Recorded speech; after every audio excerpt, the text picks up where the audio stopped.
Here's the next one. Economics. We're going to study that when we come back from our break. Economics. We're going to cover, especially for the kids today, how to become financially independent. We're going to let the adults listen. I've been teaching kids for the last 18, 19 years how to be rich by 40, 35 if you're extra bright. Most kids think they're extra bright. They go for 35. Or much sooner if you find a unique opportunity. We're going to get into that. Be a student of economics. Next, culture, sophistication. Don't leave that out of your life. Culture, sophistication. Culture is part of the fabric of the nation. Culture is what makes us different than dogs and animals. Culture is what makes us different from the barbarians. Culture, sophistication. Be a student of the dance and the art and the music and all the rest of those extraordinary human values that are possible for us all to participate in as well as to enjoy. Be a student of culture. And the last one is spirituality. Study it from the Bible and all the related books about spirituality. If you're a believer, study and practice. Let your library show you're a serious student. Next, keep a journal. Shoaff said, Mr. Rohn, not only be a student, but the good ideas that you develop from the books. Keep a separate journal. Write all this stuff down. Here's what he said. Don't trust your memory. If you're serious about becoming wealthy and powerful and sophisticated and healthy, influential, cultured, unique, keep a journal. Don't trust your memory. If you listen to something valuable, write it down. If you come across something important, write it down. Write it down. Now, I used to take notes on pieces of paper and torn off corners and backs of old envelopes and restaurant placemats and long sheets and narrow sheets and little sheets and pieces and thrown in a drawer. Found out, best way, keep a journal. I've been keeping these journals now since age 25. It makes up a valuable part of my own learning, and it's a valuable part of my library. My own journals now form a good portion of my own library. The stuff. I'm trying to get kids to do like I do, be a buyer of empty books. Kids find it interesting I'd buy an empty book. Especially at my status in life. What did I pay for this one? $26. Kids say, $26 for an empty book? Why would you do that? Well, the reason I paid $26 is to press me, to see if I can't find something worth $26 to put in here. And I'm telling you, all my journals are private. But if you got a hold of one of my journals, you wouldn't have to look very far until you would say, this is worth more than $26. I must admit, if you got a glimpse of Mr. Rohn's journals, you'd have to say he is a serious student. Not just committed to his craft, but committed to life, committed to skills, committed to learning, to see what I can do with seed and soil and sunshine and rain and miracle and possibilities and turn it into equities of life and treasure, family relationships, enterprise, sales, management, gifts galore, everything you want, all available, especially in America. I'm asking you, keep a journal. I call it one of the three treasures to leave behind. Let me give you that. One of the three treasures to leave behind. Number one is your pictures. Take a lot of pictures. Did you ever look back, right? 2 or 3 generations, just a handful of photographs way back there. Wouldn't it be something if there was album after album, thousands of pictures to help tell the story? A picture's worth 1,000 words. Don't be lazy in capturing the event. How long does it take to capture the event? A fraction of a second. How long does it take to miss the event? A fraction of a second. Errors in judgment or disciplines. Take lots of pictures. Help tell the story. Click, click, got it. Click, click, got it. Keep. I go to Taiwan to lecture. Taipei, Taiwan. Grand Hotel. Neat place to do a weekend seminar. I got 1,000 students. Guess how many cameras? 1,000 cameras. They all bring their cameras. They wouldn't miss the event, take pictures. It takes me more time to take pictures than it does to do the lectures. Here's my new American friend. Here's my new American friend. Click, click, save it. Got it. 1,000 words, each one. What a scenario. Don't miss the pictures. When you're gone, one of the things to leave behind, the treasure in picture as well as in words. Key. Next, your library. The library that you gathered, that taught you, that instructed you, that helped you to defend your ideals, that helped you to develop a philosophy, that helped you to become wealthy and powerful and healthy and sophisticated and unique. The library that helped you conquer some disease, the library that helped you to conquer poverty, the library that caused you to walk away from the ghetto, the library, the books that instructed you, fed your mind and fed your soul. Leave your library behind. One of the greatest gifts you can leave behind is your library. Stepping stones out of the darkness into the light. Your library. So leave your books behind. Your books will be more valuable than your couch. Your books, your books, your books. And third is your journals. The ideas that you picked up. The notes you took at seminars like this. Wherever you found an occasion to gather something valuable and put it in here so you could go back over it and go back over it. Repetition is the mother of skill. Read it one more time. Learn it one more time. See if you can digest it one more time. Let it coach you one more time. Let it teach you one more time. Let it inspire you one more time. Words are inspirational. The lyrics of a song. And not just read it once. That's why we put our stuff on cassettes so you can go through it again and again and again. If you hear a beautiful song that does something to you, you don't say, well, that's enough. Don't need to hear that again. No. Wouldn't you want to hear it again, hear it again, hear it again? Let it instruct you. Let it feed you. Let it teach you. Take you on wings of emotional journeys. Wouldn't you want to do that again? The answer is yes. That's what's so important. And here's what's important. One of the things to leave behind, that's your journals. All the stuff you took the meticulous time to gather. One of the greatest proofs that you're a serious student. Taking pictures, that's pretty easy. Buying a book at a bookstore, that's pretty easy. Here's one that's a little more challenging. Be student enough of your own life and your own future and your own destiny. Be student enough to take the time to keep the notes and keep the journal. You'll be so glad you did. What a treasure to leave behind when you go. Your journals. Wow. I wouldn't be without mine now. I'm in Carmel, California, one of my favorite places. It's where I wrote my first book called Seasons of Life. I went to this little church one Sunday morning. First time I'd been there. Little small church, I don't know, 150 people. Classic sermon that morning. Classic sermon. One of the best I've ever heard in all of my life. I happened to be there. And I had my journal. While this sermon is going on, I can't believe it was so precise, it was so unique, it was so powerful. And I've got my journal, and I'm taking notes. Taking notes of this classic sermon. Guess how many other people were taking notes? Approximately, guess. How many do you suppose? It looked like, best as I could tell, I'm the only one taking notes of this classic sermon. Now, since I'm a stranger there, and it's the first time I've been there, and I'm taking these notes, people started looking, who is he and what's he doing? I started feeling just a little bit uncomfortable. I'm still writing. Now I'm feeling kind of like a spy, right? I could hear some of them say, he's going to get out of here with some of this stuff. And I did. I'm the guy that walked away with the stuff. I'm asking you to be no less sincere and be no less committed to the advancement of your philosophy, the set of the sail. Talk about have your best year ever this year, and then get ready for next year, your very best year ever, and they'll start being the best year after year. If you'll commit yourself to some of this simple stuff called personal development, start with a walk around the block. Start with the refinement of your philosophy. Start with the teaching of your own fabulous mind, where all the answers are. I can only give you a few answers from my own experience.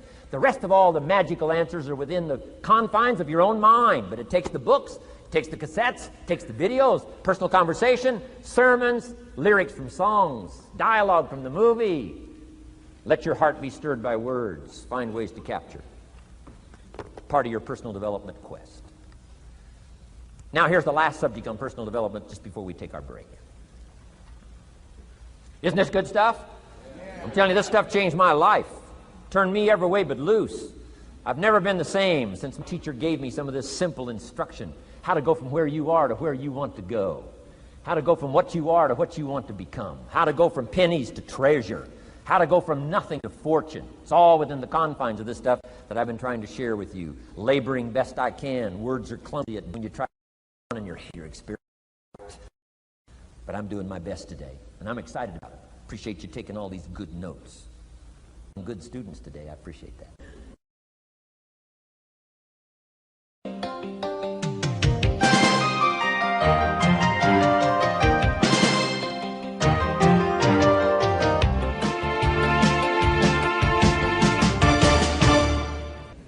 Develop these 5 abilities as part of your personal development quest. I call them the 5 abilities. Here's the first one. Develop the ability to absorb. The ability to soak it up like you're doing today. Be like a sponge. Don't miss anything. And not just the words. It's true, don't miss the words, but don't miss the atmosphere. Don't miss the color. Don't miss the scenario. Don't miss what's going on. Most people are just trying to get through the day. Here's what I want you to be committed to do. Learn to get from the day. Don't just get through it, get from it. Learn from it. Let the day teach you. Join the university of life. What a difference that'll make in your future. Commit yourself to learning. Commit yourself to absorbing. Be like a sponge. Get it. Don't miss it. I've got a personal friend of mine who's so gifted in this area. I think he has soaked up and remembers everything that's ever happened to him. He can tell you as a teenager where he was and what he did and what he said and what she said and how they felt and the color of the sky and what was going on that day. And the reason is because he gets it. He gets it. He gets it. I'm telling you, it's more exciting to have him go to Acapulco, come back and tell you about it, than it is to go yourself. He's unbelievable. He's got this extraordinary gift. And why is it? When he's there, he doesn't miss anything. Here's a good phrase for you to jot down. Wherever you are, be there. Be there to absorb it up. Be there to soak it up. Take a picture if you can. But take pictures of your mind. Let your soul and heart take pictures. Get it. Capture it. Absorb it. That's such an important ability to develop. The ability to get it. Don't miss it. Don't be casual in getting it. Key phrase. Casualness leads to casualties.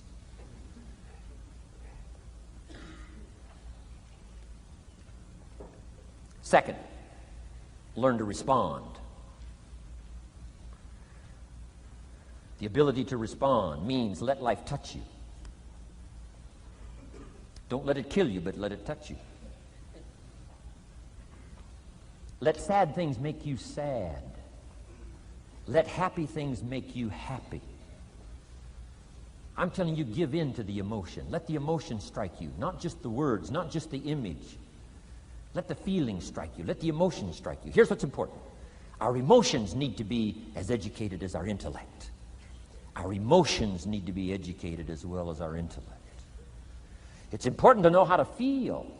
It's important to know how to respond. It's important to let life in. Let it touch you.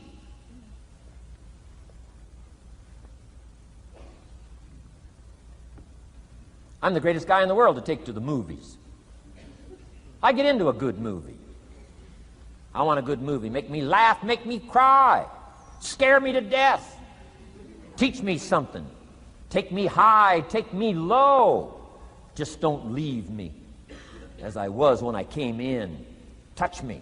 Do something to me. Wow. I picked up the newspaper in Australia. The advertisement says, "See Dr. Zhivago on the big screen." I said, my gosh, I got to go see it on the big screen. I'd seen it, 2 or 3 times before, but the big screen, I love the old theaters, right? The balconies and the chandeliers and the draperies and all the stuff, the big screen. So I go one more time, see Dr. Zhivago, and sure enough, I'm swept away one more time. Story of the Russian Revolution, Dr. Zhivago, and that whole scenario. I had always missed the importance of the ending of that movie until this time. The other times I missed it. I'm telling you, this time, I got it. Comrade General said, Tanya, how did you come to be lost? After he'd found her, right? Said, how did you come to be lost?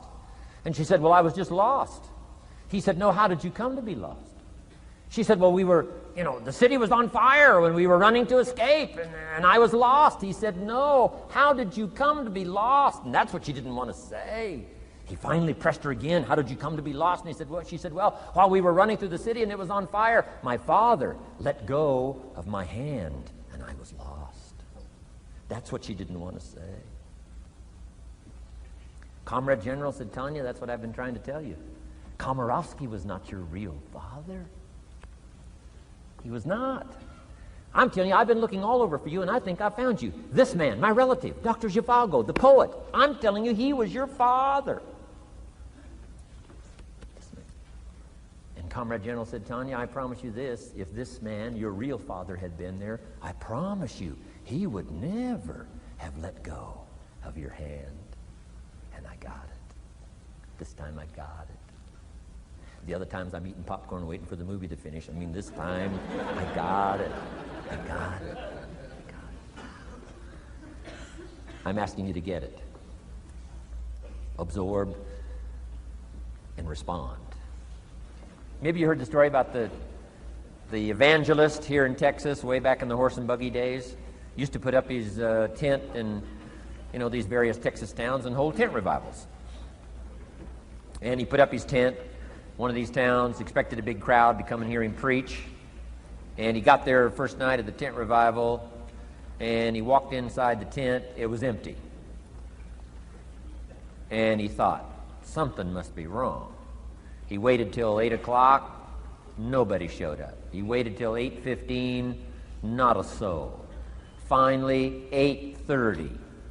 One lone cowboy wandered up on his horse, tied his horse up outside, came in, sat down on the front bench, big empty tent. So the preacher thought, well, at least I better go down and talk to the cowboy. So he goes down and talks to the cowboy, and he says, Cowboy, I don't know what to tell you. He said, I'm the preacher, and this tent was supposed to be full of people. And he said, something's gone wrong. I really don't know what to do. I'm embarrassed. And he said, I don't know what to do. And the cowboy said, well, I'm not a preacher. I'm just a cowboy, so I can't tell you what to do. But he said, I know this. If I went out to feed my cattle and only one showed up, I'd at least feed it. So the preacher said, hey, the cowboy is right. If you've got a message to share, if there's one person or 1,000, don't let your ego get in the way. You should do the best you can. So he got kind of inspired by this conversation with the cowboy, jumped up on the platform, started preaching as if the tent was full of people. And he was so inspired, he just kept going, went for an hour and 15 minutes, hour and a half. Finally, wound down and quit. Come down off the platform, talked to the cowboy again, said, well, cowboy, what did you think of my sermon? The cowboy said, well, I'm not a preacher, so I can't really tell. I'm just a cowboy. But he said, I know this. If I went out to feed my cattle and only one showed up, I'd feed it, but I wouldn't dump the whole load on it.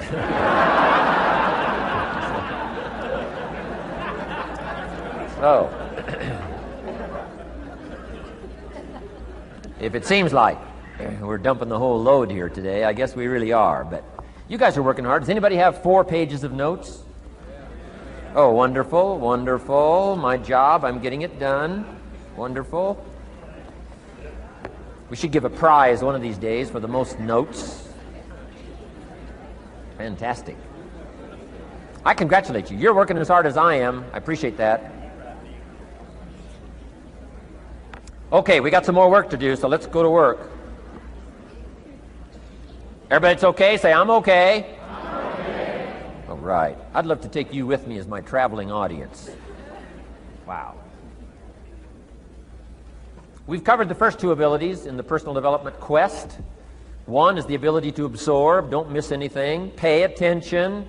Good watchword for the 90s, pay attention. Things are moving so fast these days, you got to pay attention, pick it up, soak up the colors, soak up the sounds, soak up what's going on. Second, respond, let life touch you. Let the emotions affect you as well as the sights. Now here's the third ability. Develop the ability to reflect. Reflect means go back over. Study it again. Go back over these notes that you're taking today. Go back through the cassettes one more time. Read the text one more time. But there's more to it than that. Go back over your day. I call it run the tapes again, so that the day locks in firmly. Here's some good times to reflect. One, at the end of the day. Take a few minutes at the end of the day. Go back over the day. Who'd you see and what'd they say and what happened? How'd you feel? What went on? So that you capture that day. A day is a piece of the mosaic of your life. Number one, don't treat it casual. Number two, get from the day. And then number three, go back over the day so that it locks in that experience, the knowledge, the sights, the sounds, the panorama, the color, motion picture of the day. Just lock it in so that it will serve you for the future, having that day, not missing it. Next, take a few hours at the end of the week, called time to reflect. Go back over your day timer, go back over your calendar, go back over your appointment book. Where did you go and who did you see and how did it feel and what went on? Capture that week. A week is a pretty good chunk of time. Next, take half a day at the end of the month, called time to reflect. And do the same thing again. Go back over what you read, go back over what you heard, go back over what you saw. Go back over the feelings to capture it so that it serves you. Next, take a weekend at the end of the year to establish this year now firmly in your consciousness, firmly in your experience bank, so that you've got it, so that it never disappears. Good ability to acquire, the ability to reflect. Go back over. Remember. Remember. Remember.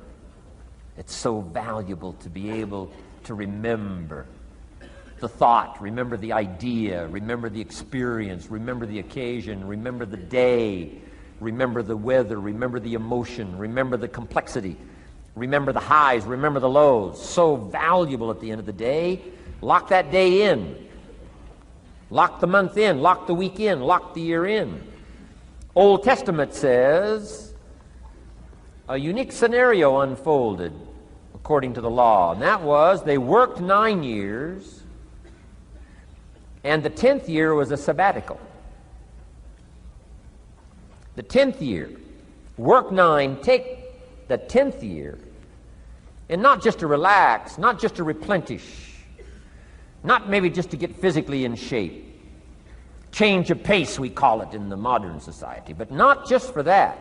I'm sure that in ancient days that sabbatical was to go over the last 9 years, what went right and what went wrong, and what worked well and what didn't work well. And how did you grow, and how did you learn, and how did you change, and what have you got now after 9 years that you didn't have at the beginning of the 9 years? See, that's so valuable, a sabbatical, some time. There's also something to be said for solitude when you reflect. Sometimes you can reflect with somebody.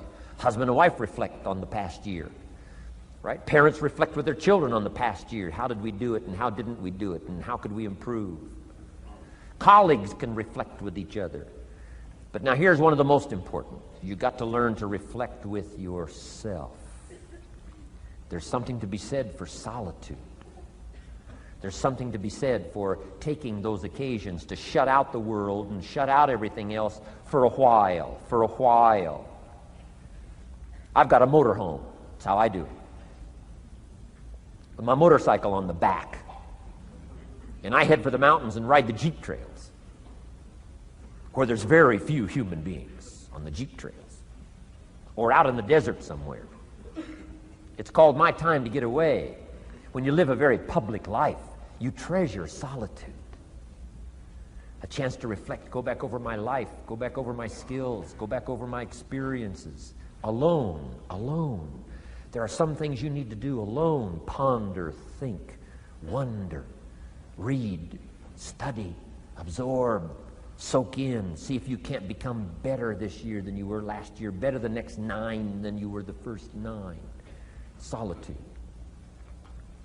There's even a more modern advice that says, go to the closet for time of meditation, time of prayer.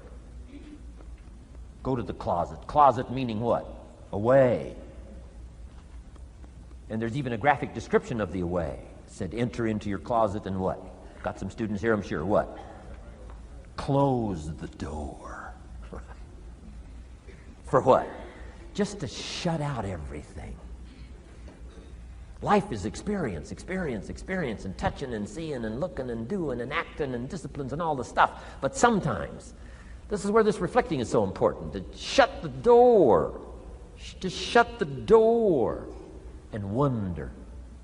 Prayer, contemplation, thinking, and let things move in to your consciousness and awareness that no other way can it be done. Right? Flying down the freeway, I'm telling you, it's difficult to get through. So many things to do, it's difficult to get through. But times of solitude, times to reflect. So this is so valuable, learn to reflect. Now here's why it's important to reflect. To make the past more valuable to serve you for the future. Here's what's really powerful, learning to gather up the past and invest it in the future. Gather up today and invest it in tomorrow. Gather up this week and invest it in the next week. Gather up this year and invest it in the next year. See, that's so powerful, rather than just hanging on one more year, hanging in there, seeing what's going to happen. Learn, study. This is part of the personal development quest. Becoming better than you are, more valuable than you are, not just in terms of economics, in terms of motherhood, in terms of fatherhood, in terms of being a better brother, a better colleague, making a better contribution to the family, to society, to the community, to the church, to the office, to the commitment, to the partnership. Doesn't matter what it is that has value. Work on yourself, then you bring more value to the partnership, to the marriage, to the franchise, to the corporation, to the enterprise, to the community, to the nation. Self-development, personal development. The best contribution you can make to someone else is self-development, not self-sacrifice. Self-sacrifice only earns contempt. Self-development earns respect. Pity the mother who says, I'm just going to give up my life for my children. Self-sacrifice is not noble. Self-investment is noble from self-development. If I work on myself and become more valuable, think of what that'll do for our friendship. I used to use the old expression, you take care of me and I'll take care of you. I found out how shallow and short-ended that was. And I changed it to read like this, I'll take care of me for you, if you will please take care of you for me. And this is part of it, the personal development, that we work harder on ourselves than we do on our job. Now we bring that to the friendship. Now we bring that to the marriage. Now we bring that to the family relationship as a father, as a mother. And we develop the strength and we develop the power. That's key. And it takes, I think, this scenario of disciplines, these abilities, to acquire those gifts and those skills, that value, so that we bring more. Now, we bring more to the next week. We bring more to the next month. We bring more to the next year if you follow this absorb, respond, and reflect. I said to my father when he was about to turn 76, his 76th birthday, I said, dear father of mine, can you imagine what it's going to be like to gather up the last 75 years of your life and invest them in your 76th year? What a difference of philosophy, rather than just hanging on one more year. Gather up 75 and invest them in the next one. Gather up the last 6 years and invest it in the next year. See, that's so powerful in communication, which we're going to study soon. So powerful. So consider this. 1, the ability to absorb. 2, the ability to respond. 3, the ability to reflect. Here's number 4, develop the ability to act. Take action. Not hasty if it isn't required, but don't lose much time. Here's the time to act. When the idea is hot and the emotion is strong. That's the time to act. You say, Mr. Rohn, I'd like to have a library like yours. See, if you feel strong about that, what you got to do is get the first book and then get the second book.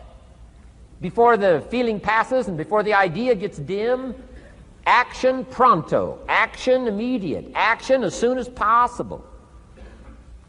Because if you don't, here's what happens. We call it the law of diminishing intent. We intend to when the idea strikes us. We intend to when the emotion is high. But now if you don't translate that into action fairly soon, now the intent starts to diminish. And a month from now it's cold. A year from now, can't be found. So act. Set up a discipline when the emotions are high and the idea is strong and clear and powerful. That's the time to set up the discipline. Somebody talks about good health and you're stirred. Says, right, I need to get a book on nutrition. Get the book before the idea passes and before the emotion gets cold. Go for the book. Start the library. Start the process. Fall on the floor. Do some push-ups. Action. Got to take action. Otherwise, the wisdom is wasted. Otherwise, the emotion soon passes. Unless you put it into a disciplined activity. Capture it.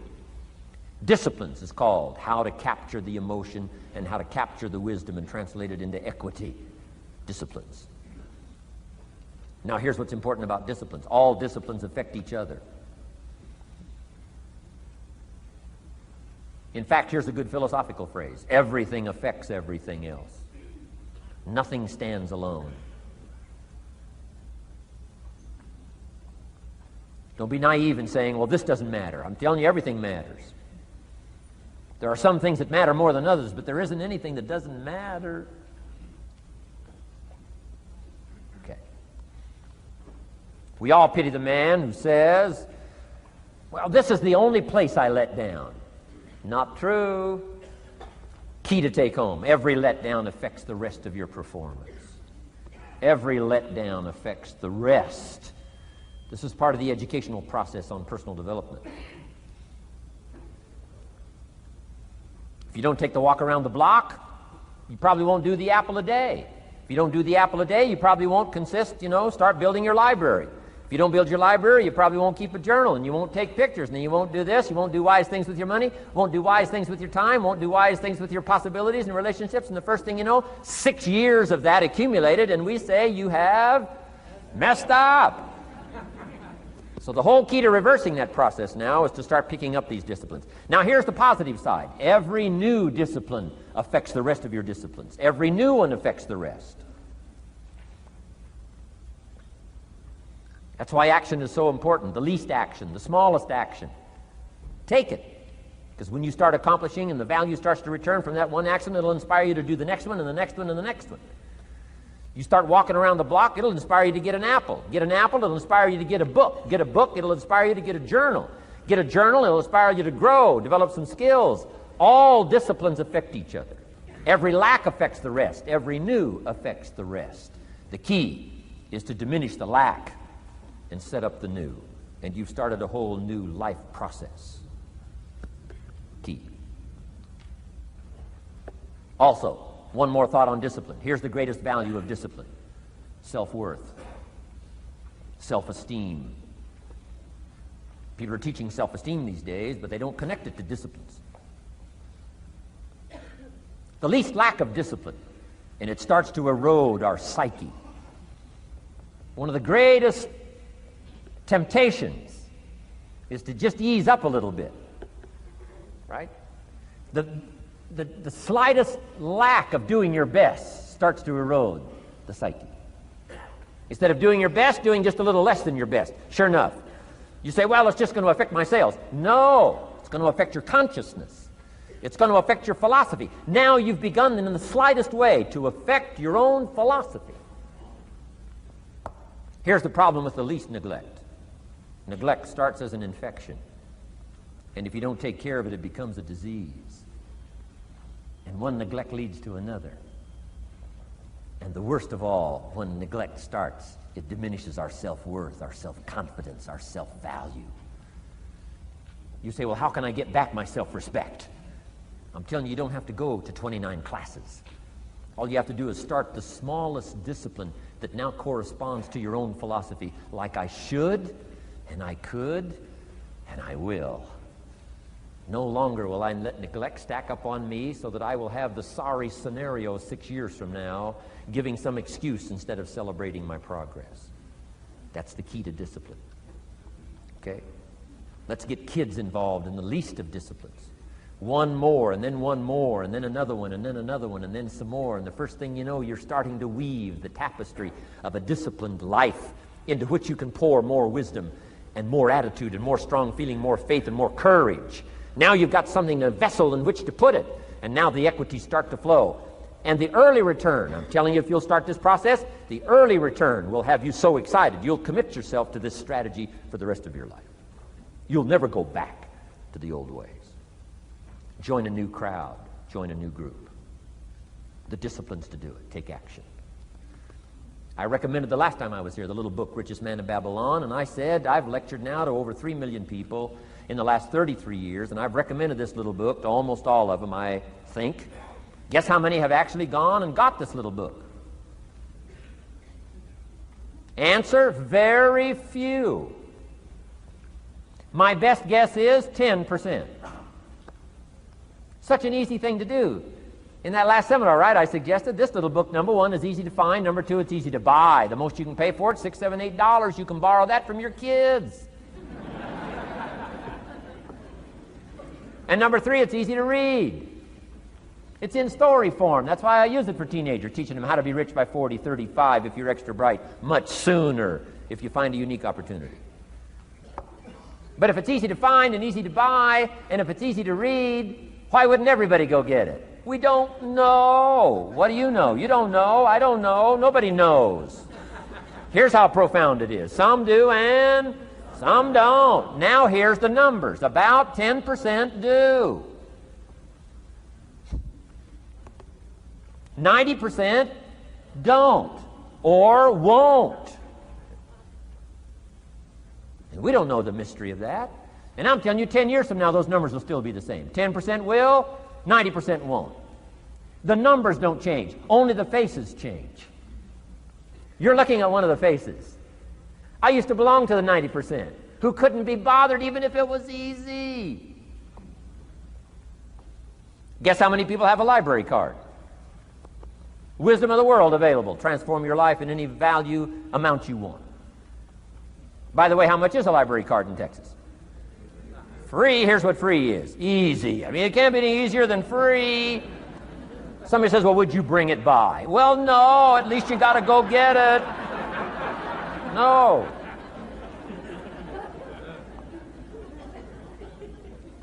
Wisdom of the world available. Transform your life spiritually, socially, personally, economically, and every other way. Teach you how to be rich and powerful and sophisticated and healthy, influential. How many people have a library card? Answer, 3%. 95, 97% couldn't be bothered. Guy specializes in happy hour, but he doesn't have a card. And now readily and quickly blames the government and blames his company and blames policy and blames the pay scale. When if he only knew, if he joined the 3%, here's my advice to you today. Walk away from the 97%. Don't talk like they talk. Don't act like they act. Don't go where they go. Don't specialize in what they specialize in. Throw away the blame list they cling to. Start you a new life. You say, well, is it as simple as getting a library card and join the 3%? And the answer is, of course. Of course. That's how easy this stuff is. This is so easy. It's so simple. It's not complex. You don't need a 2,000-year-old guru. You don't need multi-track affirmations. I'm telling you, don't. Affirmation without discipline is the beginning of delusion. Key. Don't let somebody sweep you into some contrary way to nature itself says, unless you labor. The miracle of the seed and the soil and the seasons and God and all the other stuff that's available, sunshine and rain, that's not available to you by affirmation. It is only available to you by labor. So labor well. Okay. Learn well. Discipline yourself well. And you can have all the treasures you want. This stuff's easy and simple. It's not ocean waves and seagulls. You don't have to move to Sedona, where all the force fields come together in Arizona.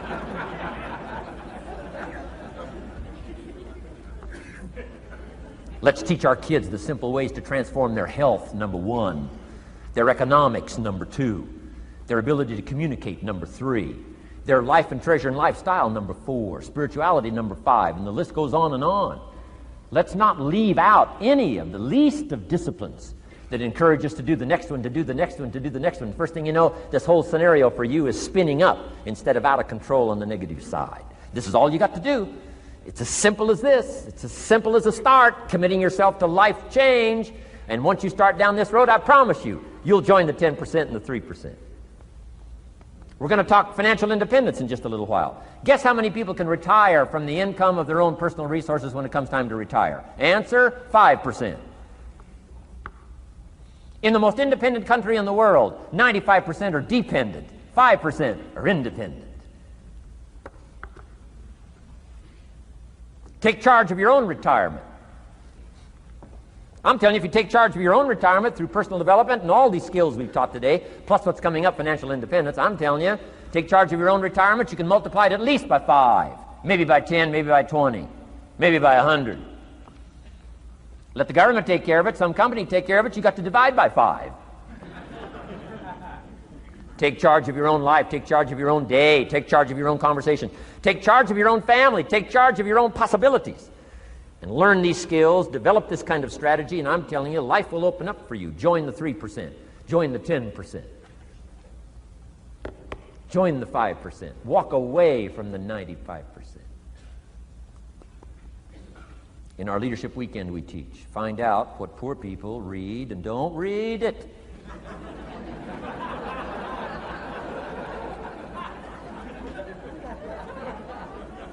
I'm telling you, don't talk like they talk. Lend a helping hand, but don't fall into their poor philosophical scenario. Don't blame what they blame. Don't use the excuses they use. It's called the language of the poor. Switch gears, switch language, switch ideas, switch strategy. Start with the simplest of disciplines. And don't bemean any of these disciplines. The smallest of disciplines starts the process of life change. And if you'll invest in this thing called discipline, you can have whatever you wish. It's called the beginning of a miracle. Now here's the last clue on discipline. Do the best you can. We covered earlier, but here's a good scenario for the do the best you can. I've got a good question for you. Is the best you can do all you can do? And the answer is no. Strangely enough. If we all fell on the floor right now and did as many push-ups as we possibly could, and let's say for some reason you haven't been into push-ups lately, I can't imagine why, but let's say the best you can do is 5. And you look up at the rest of us and say, hey, 5 is the best I can do. We can tell by the look on your face that's probably true. 5 is the best you can do. Now, is 5 all you can do? The answer is no. If you rest a little, you can do 5 more. Wow. And if you rest a little, you can do 5 more. And if you rest a little, you can do 15 more. How did we get from 5 to 15? It's a miracle.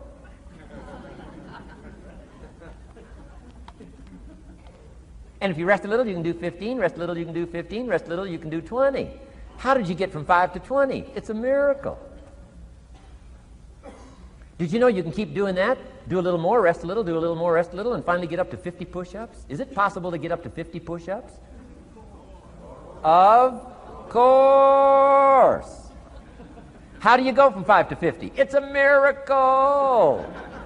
How do you get a miracle going? Number 1, do what you can. Don't leave out what you can, from writing a letter to your mother in Florida. Start cleaning it all up. 2, doing the push-ups. Go from 5 to 50. It's a miracle. Number 1, do what you can. Number 2, do the best you can. Here's number 3, rest very little.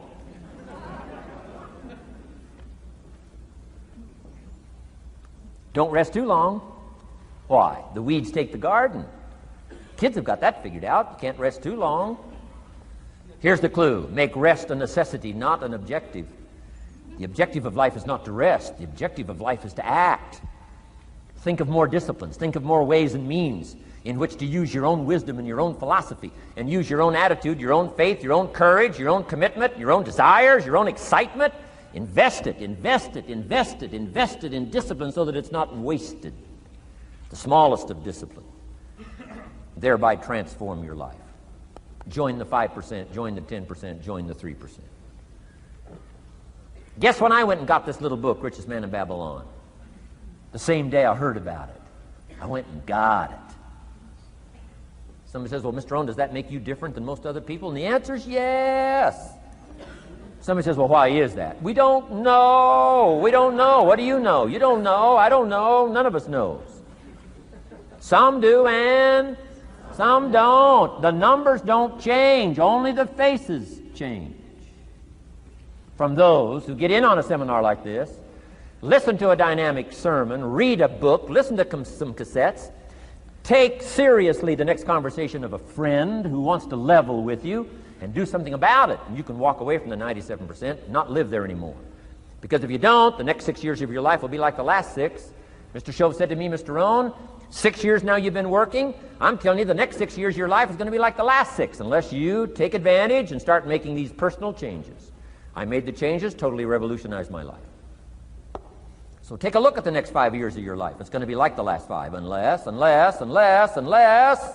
you change. And if you will change, everything will change. Join the 5%. 10 years from now, the numbers are going to be the same. But I'm telling you, some faces in this audience can change and start showing up in the 3% crowd, in the 5% crowd, in the 10% crowd, and thereby dynamically affect your life and your future. Develop these strengths. Now here's the last ability. Develop the ability to share. Pass along to someone else. If you've picked up a good idea today, pass it along. Don't let it stay. Pass it along. A book, if you take one of these little books I've suggested home and it affects you, pass along. Say, hey, I found a book, really helped me. I found a book, got me thinking. I found a book, changed my health. I found a book, got me inspired. Pass it along, pass it along, pass it along. Here's what's exciting about sharing. If you share with 10 different people, they get to hear it once, you get to hear it 10 times. So it's probably going to do more for you than it is for them. But it's called what? Everybody wins. When somebody shares, everybody wins. Wow. Share your ideas, share your experiences, share your knowledge. You can have just as much pleasure as I do. I said, giving this seminar, this is one of my joys in life. Give a seminar like this, make the best investment I can of words and spirit and heart and soul and time, energy. I don't have to work this hard. But I gladly work this hard. Why? I want the return. Your words touch my life. See, that's heavyweight stuff. You can't buy it with money. But I'm telling you, you can get the same thing started by recommending a book. Somebody will read that book, and then they'll read another one, and they'll read another one, and they'll come to you someday and say, you got me started. That book you recommended turned my lights on, turned my mind around, got me thinking, got me pondering, and I've been on track ever since. You can get just as much praise as I do if you'll share. Share with your children. Share with your colleagues. Share with everybody that comes within your grasp. Share. Now here's what sharing does. It not only helps you, helps the person you share with. Here's what else it does. It makes you bigger than you are. If I had a glass of water up here and it was full, question, can that glass hold any more water? If it's full, if the glass is full, can it hold any more water? The answer is yes. But for it to hold more, you got to pour out what's already in. That's what I'm asking you to do. If you're full of ideas, if you're full of good things, I'm asking you to pour it out, pour it out, pour it out. Why? I'm telling you, more will be poured in, poured in, poured in. Next, when you do pour out, you become bigger. It's not like a glass that stays the same. Human beings have the ability to grow in consciousness and awareness and capacity. It's unlimited capacity. I found out kids don't lack capacity. In Europe, the kids speak what? 2, 3, 4, 5, 6 languages. When I grew up, my father spoke German, never taught me. My mother spoke French, never taught me. They were trying to get away from all the old world languages back then. Had no concept how valuable languages were going to be in the future. Just didn't know. So they abandoned the German, abandoned the French. I could have learned all 3 languages instead of just English. My girls went to school in Beverly Hills. They've turned that around. In first grade now in Beverly Hills school system, they offer 3 languages besides English: French and German, Spanish. Why? Because kids can learn 2 languages just as easy as 1. Question: how many languages can a child learn? Here's how many. As many as you'll take the time to teach them. They do not lack capacity. They only lack teachers. Wow.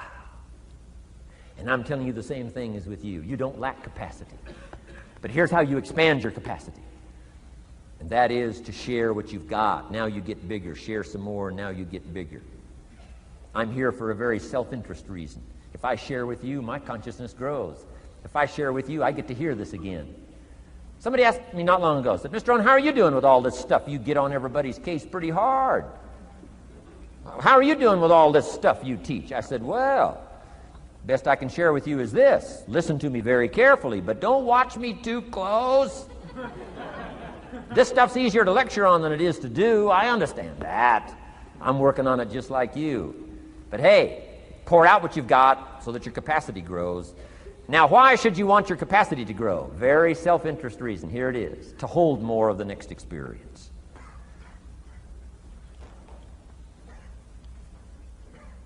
You mean to tell me that sitting in this audience, some people will get more out of it than others? And the answer is yes. If you haven't been into expanding your own capacity lately, you might not get much from this seminar. But if you've been into expanding your capacity, and you've been sharing, and you've been doing all this stuff, I'm telling you, no telling what all this could mean to you today, this chance to grow, change, develop, absorb, take in. I'm asking you to expand and grow so you can hold more of the next experience. Some people can't be very happy.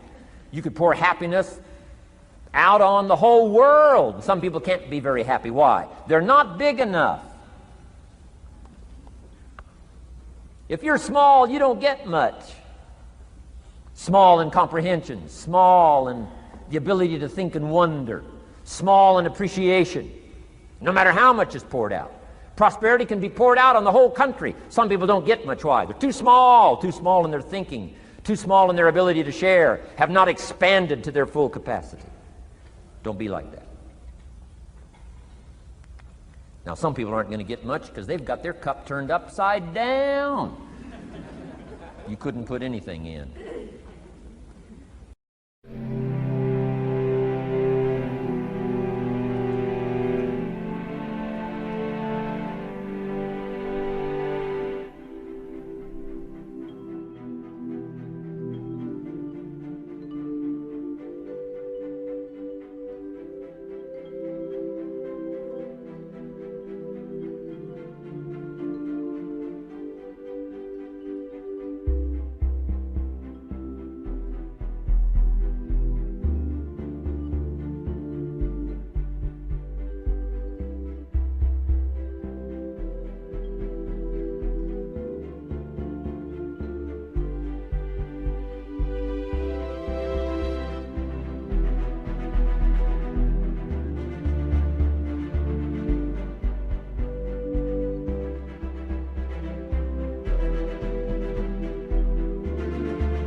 Learn to share. It's a glorious, glorious experience. Okay, enough on personal development. Let's cover now setting goals. Let me show you something that turned me every way but loose. I've never been the same since I found out about it. Learning how to set goals.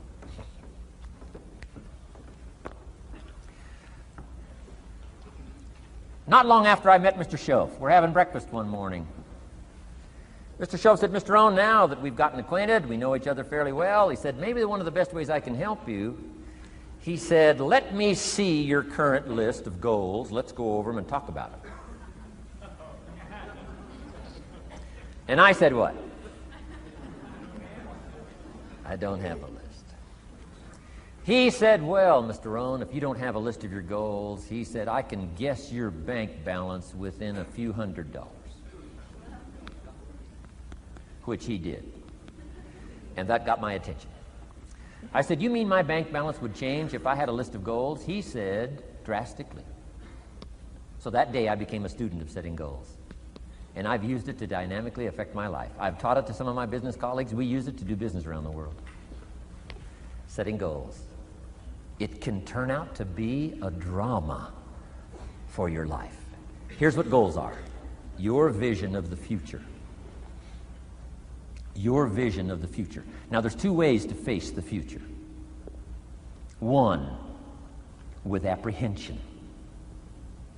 Number two, with anticipation. Guess how most people face the future? With apprehension. Why? Major reason why. They don't have it well designed. They've left the design of their future to somebody else. And if you don't make plans of your own, guess what? You'll probably fall into someone else's plans. Guess what someone else may have planned for you? Not much. You got to make a list of this not much stuff. I'm telling you, people all their lives count on this not much list. If all of your negative relatives all turn positive, what'll that do for your future? Not much. If prices come down a little, what'll that do for your future? Not much. If the economy gets a little better, what'll that do for your future? Not much. If circumstances get a little better, what'll that do? Not much. If the weather gets a little better over the next few years, that'll do. Not much. I mean, you could go right down this whole scenario list. Most people all their lives, with their fingers crossed, count on this not much list. That's why 10 years from now, they'll be driving what they don't want to drive, living where they don't want to live, wearing what they don't want to wear, doing what they don't want to do, having what they don't want to have, maybe become what they didn't want to become. And it all starts by counting on something that's not going to count much. You say, well, then how can my life dramatically change? You got to count on yourself. And here's one of the things you got to count on: your ability to design the future. It's called the promise. And the promise of the future, if you'll design it well, can have an awesome effect on your life. But if you face the future with apprehension, you'll take hesitant steps all day, uncertain steps all day. And if you take uncertain steps all day for 6 years, you can imagine how empty your life can be. We've got to help our kids with the promise of the future. Now here's what's connected to the promise: the price. The price to pay. But I'm telling you, the price is easy if the promise is clear. One of the better notes to make for today. The price is easy if the promise is clear and powerful. But the price seems almost too much to pay, too much to get over, too much to accomplish if the promise isn't clear, if the promise isn't powerful. I'm telling you, kids will pay the disciplines if they can see the promise. One of our biggest challenges as parents in the 90s is to help our kids see the promise of the future. That's why I'm teaching financial independence, how to become wealthy and powerful and sophisticated and healthy and unique. All of the stuff kids would hope to go for. It's all possible. This is America. That's the promise of the future. The price, a few simple disciplines practiced every day. And I'm telling you, the kids will pay the price of the simple disciplines if they can see the promise of the future. But if they can't see, they don't want to pay. And the same is true of all of us. We will pay the most extraordinary disciplines if we can see the promise of the future, called setting goals. So I'm asking you to get a handle on the future. I'm asking you not to leave it to anyone else. Don't leave it to the company. Companies got their own goals. I'm asking you to set your own goals, your personal goals. Income goals and financial goals and health goals and spiritual goals, and where do you want to go and what do you want to do and what do you want to see and what do you want to be. That's it. Promise of the future. Design your own future.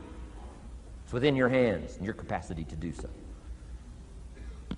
Here's how simple now goal setting is. It's not mysterious. You don't have to anchor, you don't have to focus, you don't have to visualize, none of that stuff. Here's how simple goal setting is. Changed my life. Decide what you want and write it down. I mean, that's how profound this stuff is. Decide what you want and write it down. Make a list. Where do you want to go? What do you want to do? What do you want to see? What do you want to be? What do you want to have? What do you want to share? What projects would you like to support? What would you like to be known for? What skills would you like to learn? Some extraordinary things you'd like to do, ordinary things you'd like to do, right? Silly little things you'd like to do, very important things you'd like to do. Decide on all that stuff and write it down. That's how simple this stuff is. And it's your own private list. If it's really private, on your list, put some stuff in code where nobody can understand it if this list fell into unfriendly hands. Okay. And simple things, whatever. Foolish things, doesn't matter. It's your list. I had a little revenge on my first list. Budget finance, who used to harass me. I got 2 or 3 payments behind. This one guy called incessantly. Said, we're going to come get your car, drag it rear end up down the street in front of your neighbors. Put me down something fierce. When I met Shof, got my life straightened out, one of the first things on one of my lists was budget finance. And when I finally got the money, I needed a little drama in my life. Finally got the money to pay him off. I put it in small bills in a big briefcase. Walked into the budget finance office on Wilshire Boulevard in Los Angeles. The guy who harassed me so often, his desk was about 3 back. I opened the door, walked in, right up to his desk, stood right in front of him, never said a word. He said, well, what are you doing here? Didn't say a word. I opened up this briefcase, dumped this pile of money all over his desk. I said, count it. It's all there. I'll never be back. Turned around, walked out, slammed the door. Now that might not be noble, but you got to try it at least one time. Pay off with a little drama.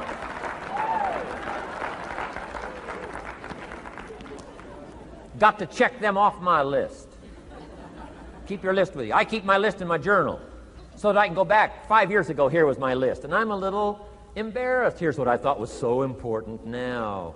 How my philosophy has changed. From 10 years ago, 5 years ago, 3 years ago. Here's my old list. Here's my new list. Here's what's valuable to me now. Here's what I want my life to be now. Here's where I want to go, what I want to do, what I want to see. Keep your lists of goals so that it shows your growth, shows your ability to change and grow. Your philosophy grows and expands what's valuable. Setting goals. It doesn't matter how small, foolish it is. Put it on your list. My Japanese friend, Toro Ikeda, put on his first list, a Caucasian gardener. He wanted. Thought that was good.